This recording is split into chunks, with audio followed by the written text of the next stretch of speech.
essa noite nós vamos estar falando aqui sobre o ensinamento de fé que Jesus proporciona aos seus discípulos, incluindo você. Ele proporcionou aos seus 12, aos seus 70, aos seus 120, aos seus 500, e também ele proporciona até hoje esses ensinamentos pautados em Lucas capítulo 9, versículo 1, que diz assim: reunindo os 12, Jesus deu-lhes poder e autoridade. Diga comigo, poder e autoridade, né? Só isso. Para expulsar todos os demônios e curar doenças.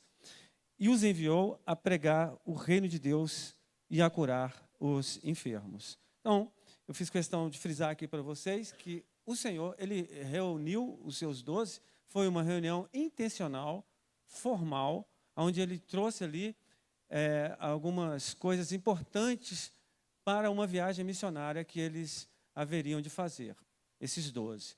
Então, até então, nessa parte do ministério aqui de Jesus, Jesus fazia tudo. Jesus pedia que os discípulos viessem até ele, acompanhassem, olhassem como ele estava fazendo, e a partir de então ele fala assim: olha, agora o tempo seu é chegado.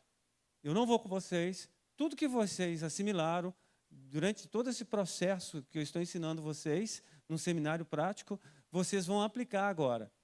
Então eu vou delegar para vocês duas coisas importantes. A primeira coisa é o poder. E a palavra poder, ela vem do grego dínamos, ou dunamis, como alguns gostam de falar, e significa dinamite, né? É o que a gente pode chamar. É uma explosão que Deus nos concede. Isso está muito relacionado aos dons espirituais. A cura, é o milagre, a palavra de conhecimento, enfim, é uma explosão do Espírito Santo. E Deus concedeu, de extrema importância essa ferramenta, o poder de Deus. O próprio Jesus ele falou que nós erramos por duas coisas: por nós não conhecermos as Escrituras e nem o poder de Deus. São duas coisas que caminham paralelas para o mesmo destino. Tá bom? Jesus trouxe então aqueles 12 e falou: olha, vocês vão agora, eu vou dar duas coisas para vocês: o poder e vou dar a autoridade. Aí você fala, o poder e a autoridade não é a mesma coisa? Não. Quando Jesus ele fala de autoridade, ele fala de princípios, o princípio da autoridade. O princípio da autoridade ele é extremamente importante para a gente reconhecer que nós não temos luz própria. Nós dependemos de Deus. E todas as orações para a cura e para a libertação, especificamente como o texto está falando, precisavam entender esse princípio de autoridade, precisavam ser feitas em nome de Jesus. Sejam palavras de petições, palavras de comando, elas tinham que ser feitas no nome de Jesus. Esse é o princípio de autoridade. A autoridade, ela nos leva à honra àquela autoridade, que no caso, a pessoa do Senhor Jesus. Amém? Tem igrejas que elas entendem o poder, tem irmãos que entendem do poder, têm o poder de Deus, mas não têm o princípio de autoridade. O que é que isso gera? Isso gera vaidade. Quando a pessoa ela tem o poder, quando Deus usa essa pessoa, para curar, para libertar, para dar palavras de conhecimento, para tantas coisas, até mesmo para pregar, e se a pessoa não entende esse princípio de autoridade, que é também um princípio de autorização da parte de Deus, ela é uma pessoa vaidosa. Ela é uma igreja vaidosa. E isso é ruim. E a igreja que tem o princípio de autoridade, de submissão, que entende isso, mas não tem o poder, o que acontece? Ela é uma igreja fria. Ela é uma igreja que não acontece nada. É uma igreja que não tem multiplicação. Então a gente precisa dessas duas coisas. Nós precisamos do poder e nós precisamos também da autoridade. Os irmãos estão entendendo? Dá um glória a Deus aí.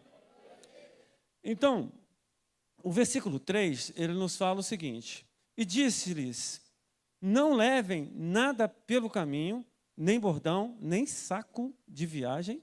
Na verdade, quando a gente contextualiza esse texto, poderíamos falar hoje, se fosse escrito hoje, vocês não vão levar nenhum tipo de arma, vocês não vão levar nenhum tipo de bagagem, né, de mala.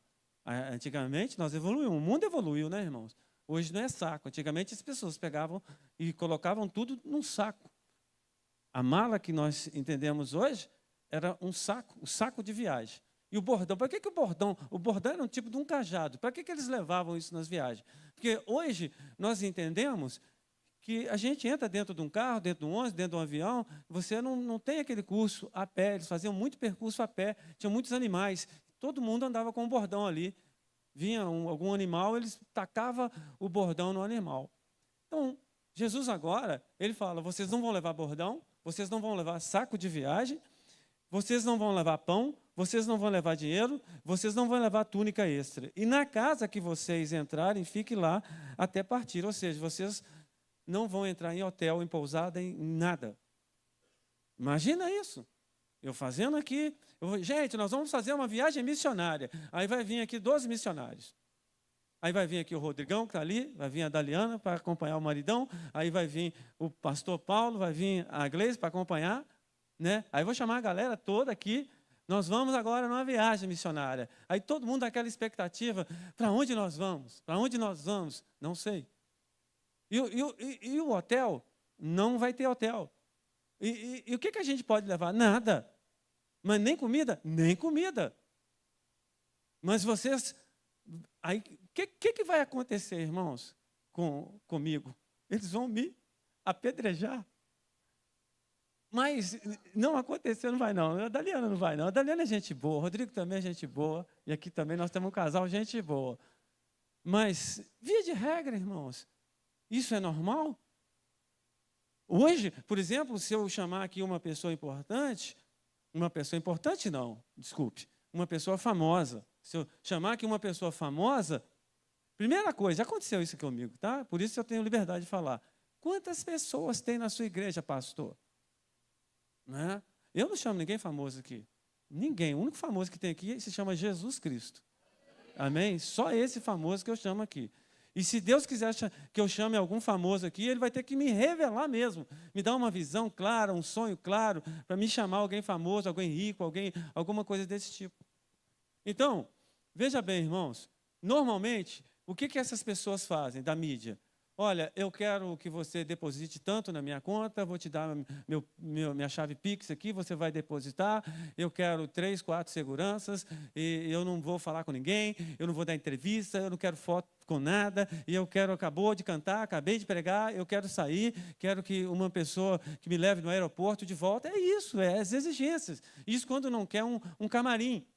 Não quer um camarim ainda, olha, eu preciso disso, eu preciso de toalha ali no camarim, eu preciso disso, disso, disso. Esse é o evangelho que as pessoas pregam hoje.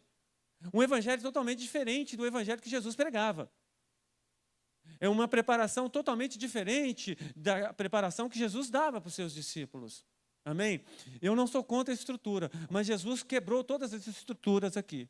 Ele quebrou todas as estruturas. Ou seja, para servir a Jesus, a pessoa tinha que ser cabra macho. Estou falando cabra macho porque ali, no caso dos 12 ali, eram 12 homens. Então, é preciso a gente entender, irmãos, esse princípio. O que Jesus pretendia com isso? Desenvolver a fé daquelas pessoas. Quer andar comigo? Quer me servir? Então você vai entender como que é o processo. E o processo é truculento, o processo é grosso. Então você vai andar comigo? Então você vai testar a sua fé. Ah, mas e os animais?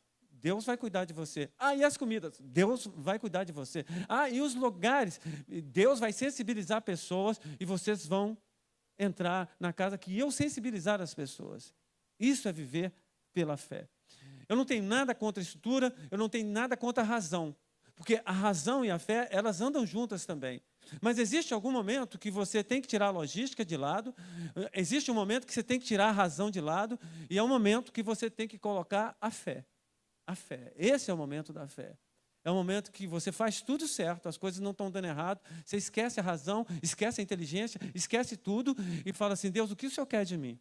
Aí você vai andar segundo a fé, segundo aquilo que Deus quer. Esse foi o teste que Jesus fez com aquelas pessoas. Amém? Versículo 10 nos fala o seguinte, olha, ao voltarem, os apóstolos relataram a Jesus o que tinham feito. Então, eles os tomou consigo e retiraram-se para uma cidade chamada Betsaida. Então, preste atenção em algo aqui que eu vou falar com vocês. Eles voltaram e contaram as histórias para Jesus. Isso significa que não foram mordidos por escorpiões, não foram mortos por leões, não faltou hospedagem. Deus cuidou de tudo. Eles não morreram de fome. Deus cuidou deles na ida e na vinda. E é isso que Deus faz com todas as pessoas que confiam nele. Quando Deus, querido, e pode ser que alguns de vocês que estão aqui hoje estão passando por momentos assim, quando você está numa situação que você já orou, já jejuou, já buscou, você é uma pessoa íntegra, ou você é uma pessoa correta, mas as coisas não estão fluindo, querido, não resista. Dá graças a Deus. Fala, Deus, olha, o Senhor está no controle da situação, eu não tenho como fazer mais nada. Eu não tenho como. Eu já fiz tudo que eu tinha que fazer, dá graças a Deus. E Deus vai cuidar de você.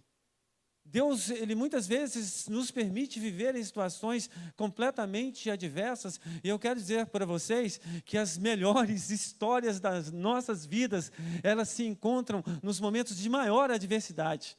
Eu tenho várias histórias. Hoje de manhã eu contei uma aqui, o pastor Paulo estava aqui, e essa história eu gosto de contar ela, porque Deus me chamou para viver pela fé numa determinada ocasião, e é difícil isso, e eu vou te dizer uma coisa, não faça isso, não viva pela fé se Deus não falar com você. Porque se você viver pela fé, quando Deus não fala com você, querido, é um tiro no pé, se não for um tiro no coração. Alguns missionários estão com essa ideia, eu vou viver pela fé. E eu conheci um missionário que foi para a Holanda, ele foi parar em Amsterdã, a capital da Holanda, e ele foi pela fé. Sabe lá que fé que foi essa? Que ele passou fome, passou necessidade, não deu fruto, voltou frustrado, humilhado, triste, cabisbaixo.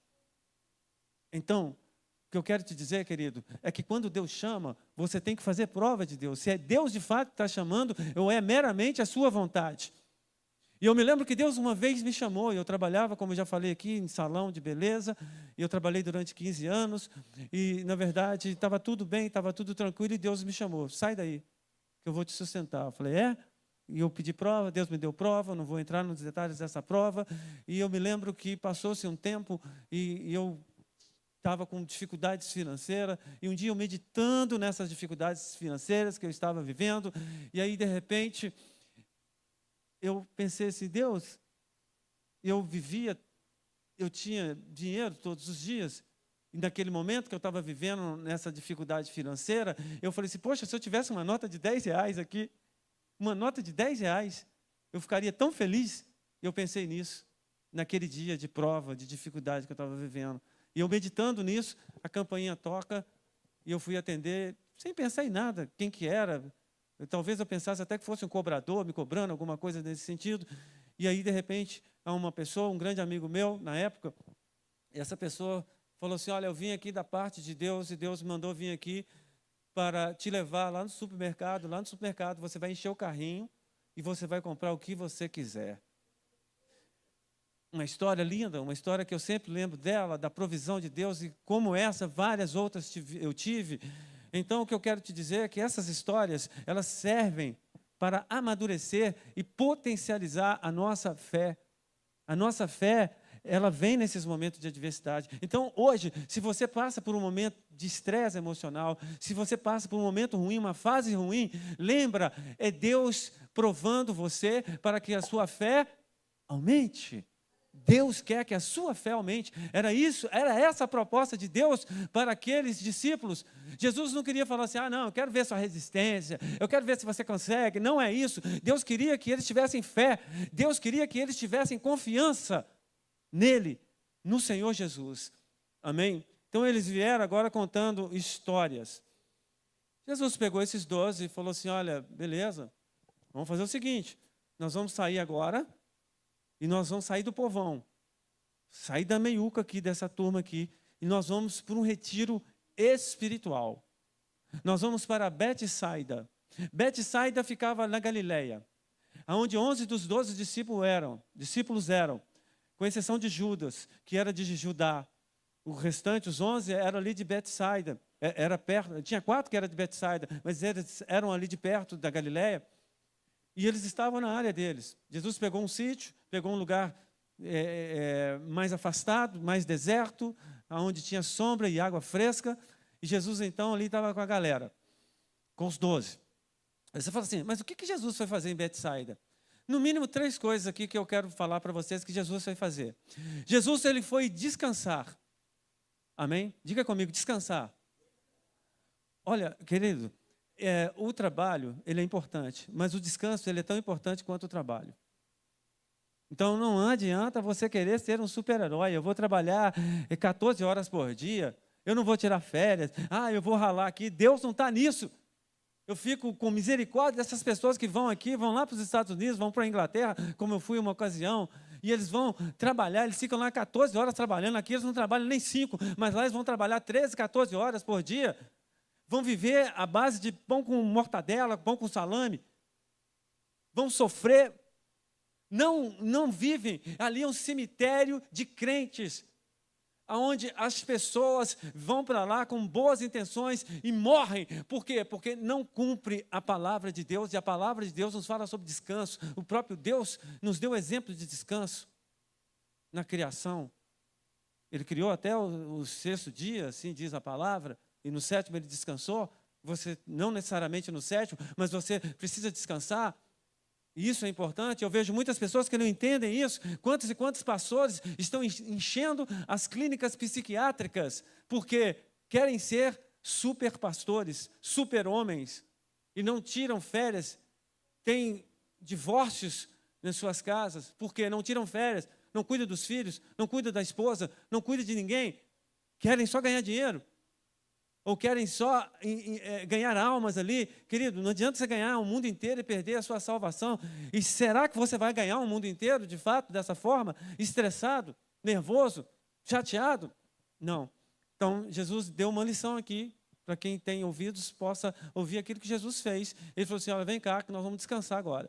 E foram ali, tiraram alguns dias de descanso. Primeira coisa que ele foi fazer. Segunda coisa que ele foi fazer, ele foi pedir prestação daquelas pessoas. Fazer uma prestação de contas. O que aconteceu lá, Pedro? O que aconteceu lá, Tiago? O que aconteceu? O que aconteceu? Quantas pessoas receberam Jesus? Porque quando você olha a Bíblia, você vai entender que o Deus que exige de você um descanso também é o Deus que te presta conta, que exige prestação de contas, aliás. Então, é importante que nós venhamos apresentar a Deus frutos. Frutos, biblicamente falando, resultados. Todos vocês, não só eu que estou com o microfone na mão, mas todos vocês, todos nós, precisamos de dar resultados. Resultados em termos de princípio, de caráter, e resultado em termos de pessoas, de almas, de evangelismo. Nós precisamos dar frutos. E veja bem o que esse mesmo Jesus falou ali no Evangelho de João, no capítulo 15. Diz assim, olha, eu sou a videira verdadeira e meu pai é o agricultor. Todo ramo, você é um ramo de Jesus, que estando em mim não dá fruto, ele corta. Agora é difícil de falar um amém, porque você não quer ser cortado e eu entendo você. E esse cortar aqui, querido, é literal. É cortar do ramo, é perder o direito a estar ali naquele ramo, e é o perder o direito à vida eterna. Ele corta. Se você não tiver num ramo, não tem jeito de você ter vida eterna.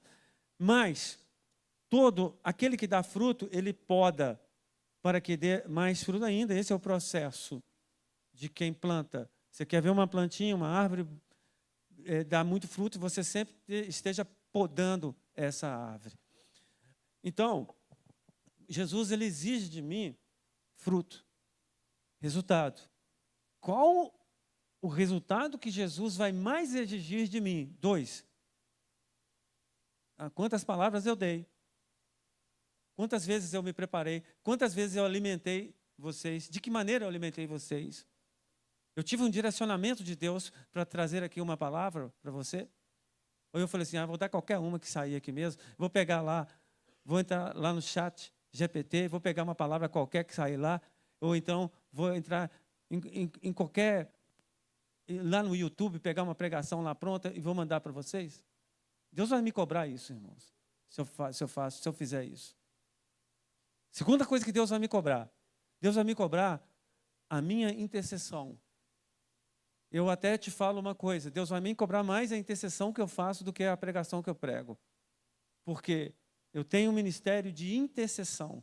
Intercedo por países, intercedo por pessoas que eu nunca vi na minha vida, nunca vou ver, né, aqui pelo menos em vida, e Deus vai me cobrar isso. Deus vai me cobrar resultado disso. Evidentemente que esses são os principais resultados, mas vai me cobrar também como eu sou com minha esposa, como eu sou com meus filhos, com minha nora, com meu genro.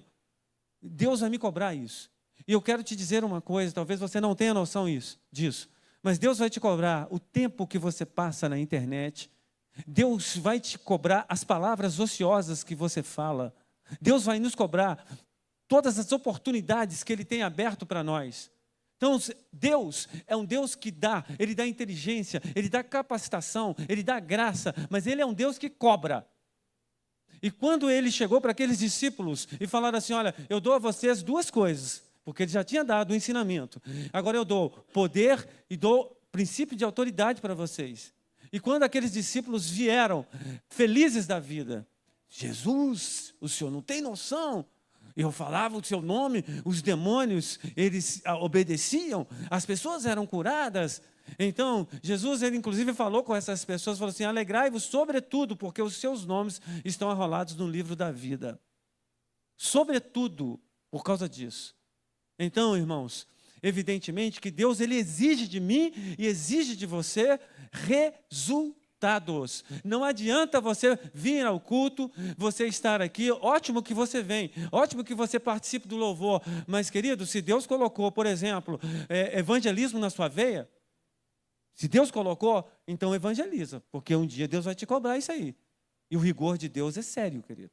Lá, no livro de Mateus, o próprio Jesus, ele fala assim que pelo fato de chamarmos o nosso irmão de raca, de tolo, nós poderemos estar sujeitos ao sinédrio, por palavras.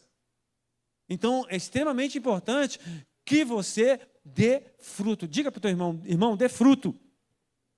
Ixi, eu achando que você não está dando fruto, não. Você pode falar com mais convicção? Irmão, dê fruto. Ah, agora melhorou um pouquinho. Terceira coisa, a primeira coisa que Jesus foi fazer em Betsaida foi o quê, irmãos? Descansar, né? Segunda coisa, prestar contas. Terceira coisa que ele foi fazer com os discípulos ali em Betsaida, relacionar-se. Foi rir um bocado, foi comer um bocado. Jesus gostava de comer. Jesus tinha uma teologia, a teologia da comida. Quando ele ressuscitou, ele falou com os discípulos assim, o que vocês têm aí para comer? E ele impregnou essa cultura na igreja primitiva. Quando você olha lá, Atos 2,46, você vai ver que a cultura era a cultura de Jesus. A cultura que eles comiam todo dia, repartiam o pão ali, e tinha resenha, sorriam. Aquelas pessoas que entendem que Jesus era uma pessoa séria, elas não conhecem Jesus. Jesus é uma pessoa brincalhona. Eu já preguei aqui um dia que Jesus ele colocava apelidos singelos nas pessoas. Jesus brincava com as crianças, acredito eu. Jesus, inclusive, ele falou, olha, quer ir para o céu, quer ser grande, se converta e seja como uma criança. Em outras palavras, vai brincar. Brinca. A gente precisa ter uma alma feliz. Isaías fala sobre o óleo da alegria. Jesus, ele era uma pessoa alegre, era uma pessoa feliz. Então, quando ele faz o retiro ali, e ele então ali fica na resenha. E acredito que esse espírito estava introduzido entre os discípulos, e os discípulos também brincavam ali.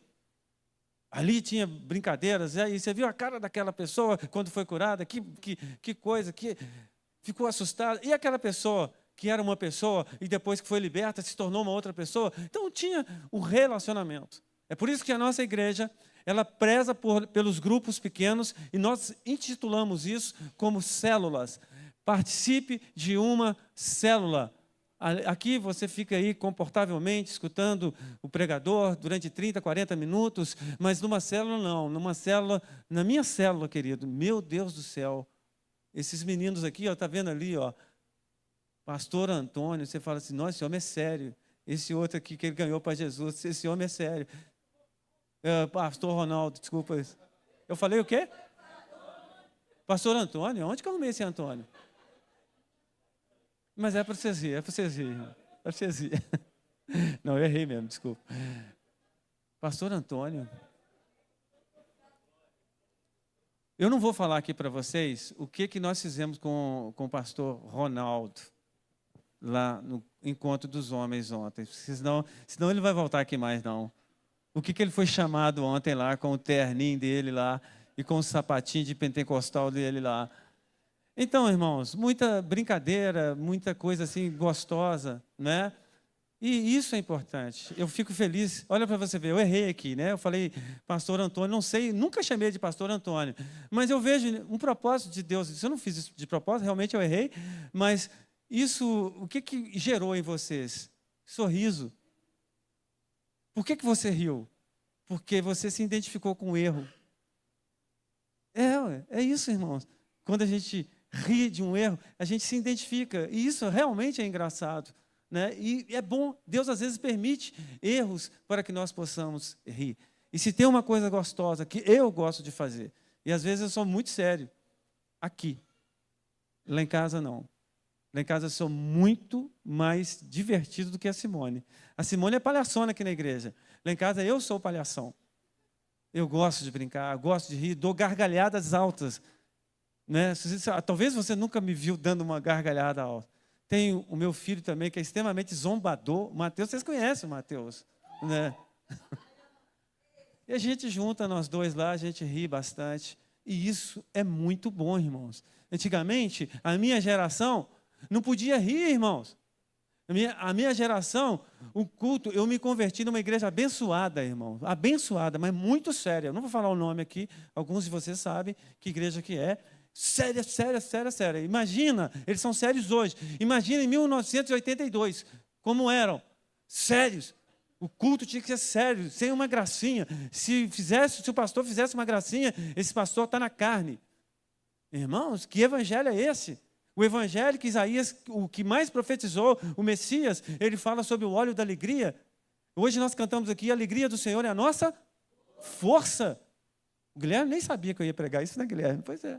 Alegria, irmão. Então nós precisamos entender que o relacionamento é para, de fato, nós conversarmos, colocarmos ali, expormos ali as nossas fraquezas, as nossas fragilidades.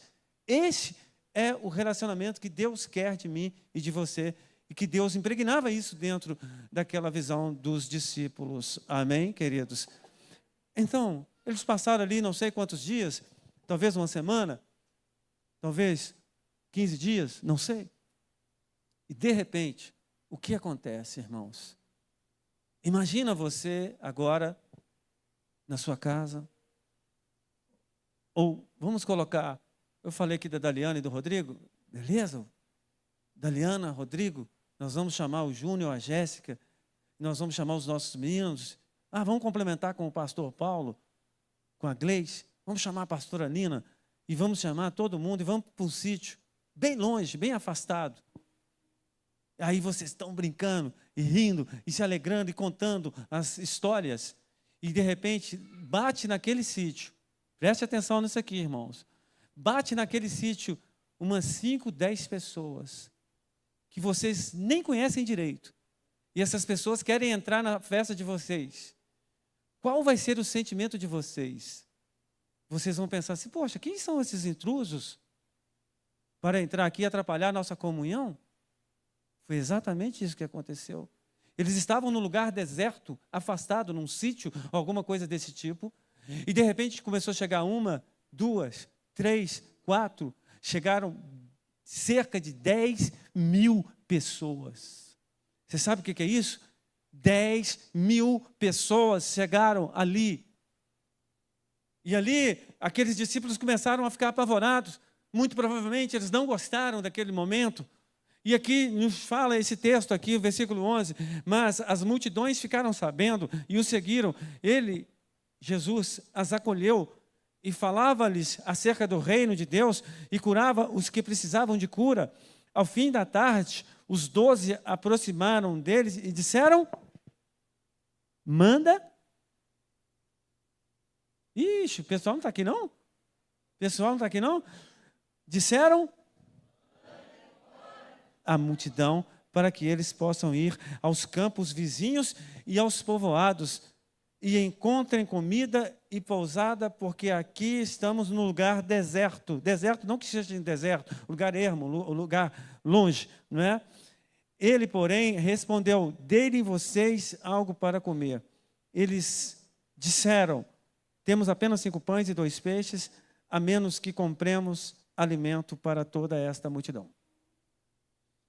No meio da alegria, de repente começam a chegar pessoas, e qualquer um de nós, acredito eu, e eu vou te dizer até eu mesmo, irmão, eu reconheço isso, eu ficaria meio que nas provas. Estou ali no momento de descanso, começa a chegar pessoas, não é? Mas Jesus não é eu, não sou eu. Jesus recebeu bem essas pessoas. Jesus acolheu essas pessoas. Foram chegando gente. Jesus foi orando. Jesus foi pregando. Jesus foi fazendo milagres. E mais pessoas chegando. Num determinado momento, os discípulos, enfadados com aquilo, acredito eu, muito embora com a desculpa de que estava faltando pão, chegaram para Jesus literalmente e falaram: Jesus, manda essa turma embora, Jesus. Já deu. E Jesus, em outras palavras, diz para eles o seguinte: a lição ainda não acabou. A lição, ela não foi apenas uma teoria. A lição vocês têm que colocar em prática. Em outras palavras, Jesus falou assim: olha, a lição, que lição que vocês tiveram hoje? A lição da fé. A lição da fé? Então, deem vocês de comer. Aí o Pedro olha para o João olha para o Tiago, e eles começam a falar assim: mas Jesus acha que ele pirou. Como? Como que nós vamos dar? Não tem padaria, não tem supermercado, não tem nada aqui perto, nós estamos aqui e são cerca de 10.000 pessoas, eram 5.000 homens. Como que a gente vai fazer? E agora, Jesus coloca eles, né, em prova. Jesus coloca eles em prova. Jesus aí fica em off, né? Uma imaginação minha. Jesus, ele coça a cabeça, fala assim: vocês vão ter que aprender mesmo. Faz o seguinte: manda reunir-se em grupos de 50, para não dar confusão. Por quê? Andarmos no Espírito requer organização. O fato, Paulo falou muito isso aos Coríntios. Ele falou assim: olha, tudo seja feito com ordem. Essa coisa, vão andar no Espírito aqui, é bagunça, não preparo nada, e cada um fala à vontade. Não, irmão, isso aí não tem nada a ver com o Espírito Santo. E Jesus falou assim: a primeira coisa, o alvoroço, manda eles assentarem. Divide eles 50, grupos de 50, e manda eles assentarem. Por que assentarem? Porque todo milagre, ele requer um ato profético. Eu vou repetir, tá? E não esquece dessa frase. Todo milagre requer um ato profético, no mínimo um ato profético. E o ato profético que Jesus exigiu deles era que eles agora se assentassem. E o que significa o se assentar? Se assentar significa: eu não quero ficar ansioso, eu não quero ficar com pressa, eu quero ficar sentado, eu quero esperar o meu milagre. É isso que significava ele estar assentado. E o mais interessante, que houve também obediência, e eles assentaram. Obediência da parte dos discípulos que aceitaram a recomendação de Jesus, e obediência da parte daquelas pessoas que aceitaram a ordenação daqueles discípulos. Assentem, todos vocês aí. Crianças, jovens, adultos, anciãos, todo tipo de pessoa ali. Assentem. Não quer saber quem são? Assenta aí. Não quer saber quantas horas são? Hoje nós ficamos enfadados com um culto de 2 horas. Ali já era o dia inteiro. E não era meia dúzia de pessoas, era muita gente. Alguns teólogos dizem que eram cerca de 15.000 pessoas que estavam ali. 15.000, estou falando 10. Então, irmãos, ali todos eles assentaram. E agora vem o segundo ato profético, que eu acho interessante também. Jesus, ele fala: o que nós temos aqui? Nós temos 5 pães e 2 peixes. Então, beleza. Obrigado, Pai. Obrigado. A gratidão, ela é uma arma poderosa em todos os milagres. Você está precisando de 100.000 reais. Chegou 1.000 reais apenas. A tendência nossa é murmurar. Deus, 1.000 reais? Irmãos, pega os 1.000 reais e fala: obrigado por esses 1.000 reais. Isso. Deus às vezes manda pouco para você agradecer. Você precisa de um milagre grande, uma cura espetacular. Você está de um nível de 1 a 100, você está com dor de 95. Alguém ora para você, essa dor cai para 60, vamos colocar 60. E aí, o que você tem que fazer? Pai, obrigado, porque eu fui curado 30%, 20%. Obrigado. Agradeça a Deus. Você está pedindo a Deus que faça alguma coisa. De repente, acontece uma manifestação. Hoje de manhã, Deus curou e libertou gente aqui, tá, irmãos? Estou falando isso aqui para aumentar a sua fé. Tá? Porque Deus, quando Ele dá uma palavra, essa palavra, quando ela é bem aceita, quando é uma terra fértil, Deus faz essa semente produzir. Se você deixar, essa semente vai produzir. Então, quando você é grato, você sente alguma manifestação. Opa, Deus me curou. Opa, Deus fez algo. Eu senti alguma coisa aqui. Não é Deus fazer alguma coisa com você e você ficar calado aí, não vou falar com ninguém. Não é isso. Isso é roubar a glória de Deus. É você falar, é você agir. É isso que é importante.